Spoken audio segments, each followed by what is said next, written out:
Hop, demak, keyingi misolimiz. Bu ham ancha yaxshi misol. Demak, buni ham guruhga misol muammo qilib tashlaganmiz. Yechganlar bo'lsa yaxshi, yechmaganlar bo'lsa, demak, ko'rib chiqamiz. E'tibor berasizlar. Bu misolda yechishda va berilgan bitta narsaga e'tibor bering. Bu yerda mana shu tenglik chap tarafida 6-daraja iltizosekni shu 3 marta daraja holatda berib qo'ygan. Siz mana shu narsasiga e'tibor bering. Ya'ni tenglikni o'ng tarafidagi shu berilgan ifodani tenglik chap tarafiga o'xshatib olish bu yerda muhim. Masalan, mana bu yerda shu 6-daraja iltizosida 2 iltizosi 2 ning darajasida shu 4, ya'ni +12 iltizosi 2 ni yozib olish mumkin bo'ladi. 6-daraja iltizosida 2 iltizosi 2 ning 4-darajasi ko'paytirilgan. Chunki darajalar yig'indi bo'lsa, asoslab ko'paytirma shaklida yozib olsa bo'ladi. Ya'ni 6-daraja iltizosida 2 iltizosi 2 ning o'sha 12 iltizosi 2-darajasi. Xo'p, buni davom ettiradigan bo'lsak, mana yerda 4 bilan 6 ni qisqartirish mumkin 2 ga.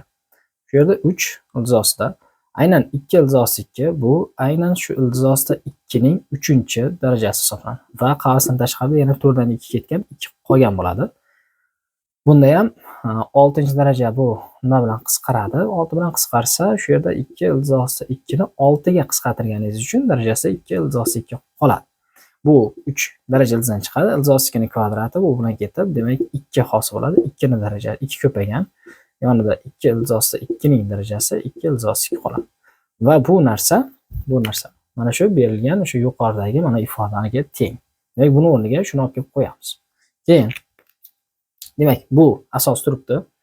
Demak, bizda oxirgi holat iltizosida 2 iltizosi 2 ning darajasida mana bu yerga buni olib qo'ysak, buni ya'ni 2 ko'paytirilgan 2 iltizosi 2 ning darajasi 2 iltizosi 2 deb yozsak, mana 2 asosga ta'sir qiladi va bu ildizni yo'qotib beradi. Shuni hisobiga 2 iltizosida 2 ning darajasida 2 iltizosi 2 va buning darajasida yana o'sha 2 iltizosi 2 qolgan bo'lib qolyapti. Va qarasangiz, hammasi uchalasi bir xil holatga keldi va bu aynan mana shu 6-daraja iltizosi x ga to'g'ri keladi. Shuni hisobiga 6-daraja iltizosida x teng bo'ladi, ya'ni 2 iltizosi 2 ga. 2 iltizosi 2. Va bu tenglikni biz 6-darajaga oshirib oladigan bo'lsak, x ning qiymati demak 2 iltizosi 2 ning 6-darajasiga teng bo'lishi kerak. Endi bu 6-darajaga oshirish nima degani? Uzrasiz, bu yerda yana bitta narsa qolib ketib qoldi, ildizi bor edi. To'g'rimi? Yo'q. Bu yerda ildizi yo'q ekan.